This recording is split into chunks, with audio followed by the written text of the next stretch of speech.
Hello, everyone. Welcome to the Lift Up. We're getting into March Madness time. And as the teams prepare to make their push for the tournament, I'm sure they look at scouting reports. We're going to look at a scouting report from the Bible. Yeah, the Bible. Actually, from the Old Testament, and actually from the book of Numbers. Yeah. Usually when the book of Numbers is mentioned, you talk about numbers. Well, there are some stories in it, and this one's pretty cool. Let's get to it. So I'm going to set the context. The Israelites have been wandering around in the wilderness. Moses has gotten them out of Egypt, out of slavery, and God wants them to go back to the promised land, the land that was given to them from Abraham's covenant. Before they get there, God tells them, I want you to send out 12 guys, I guess you call them spies, 12 of them, from each of the tribes to go check out the land. They're to go there for 40 days, take notes, their little, I don't have binoculars, but they go check things out. See how strong the people are that are living there, so they can come up with some strategic initiatives. There's a list of them. I want to draw your attention to two of these guys on this list. Caleb from the tribe of Judah. You should know that tribe.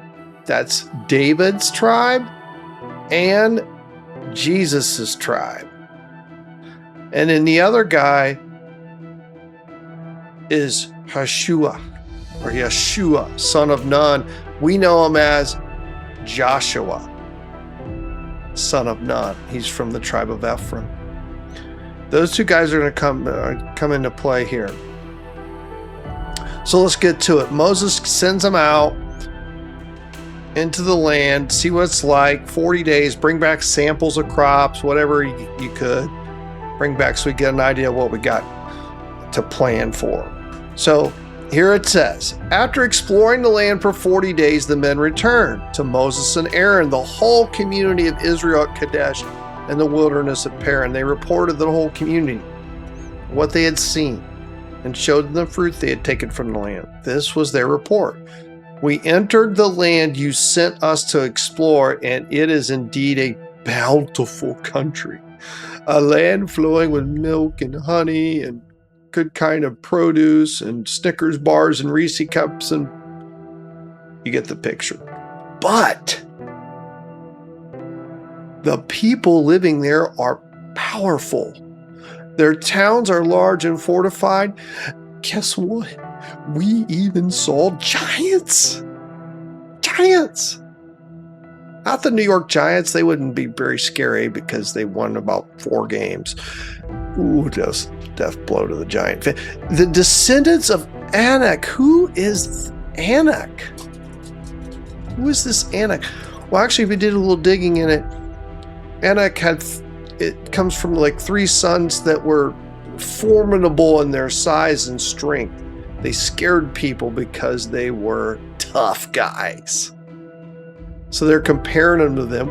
They're descendants of Anak. They've been hearing about these old stories of old about these guys. And these guys are. So they're yammering about it, and I'm sure everybody in the whole. I don't know what you want to call it, the whole gathering, I guess, is all in a commotion. Then Caleb tried to quiet the people as they stood before Moses. I love this. Let's go at once to take the land. We can certainly conquer it. We could certainly conquer it, he says. This is my dude.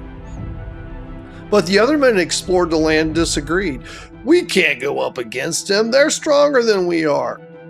So they spread this bad report about the land among the Israelites.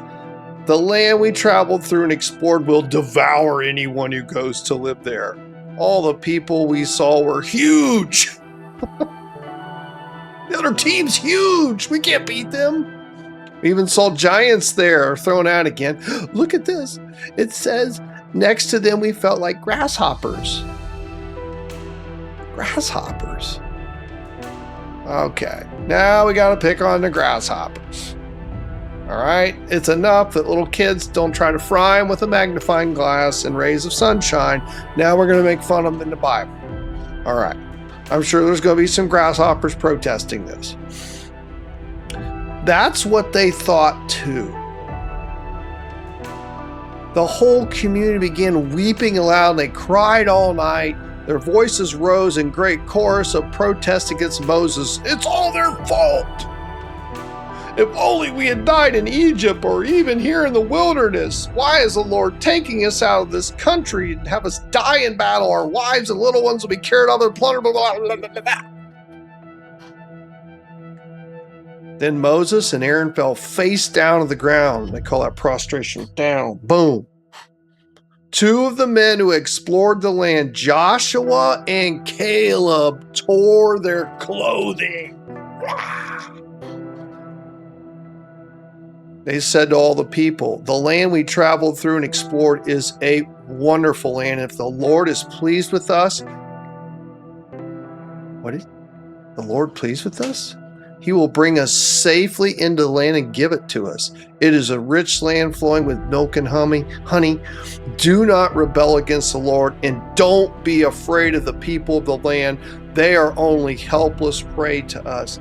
They have no protection, but the Lord is with us.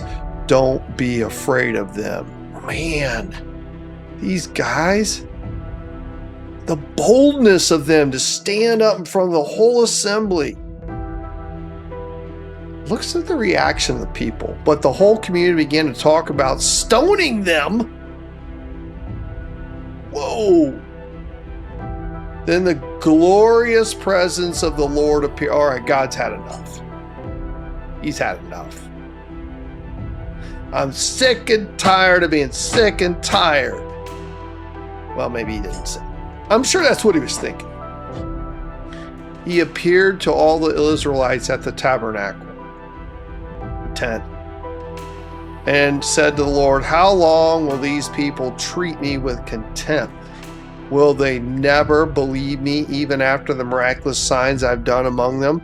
I will disown them and destroy them with a plague. Then I will make you into a nation greater and mightier than they are.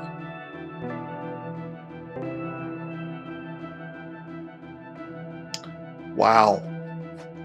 God was ready to wipe them out. I don't blame them. But Caleb and Joshua,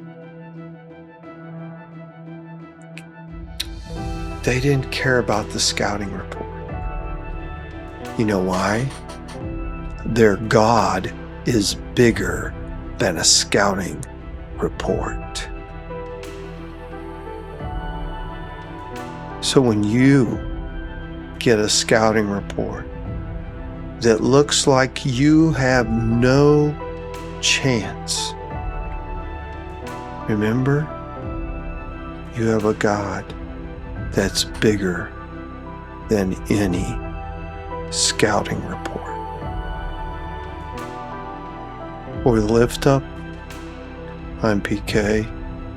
Humble yourselves before the Lord, and He will lift you up.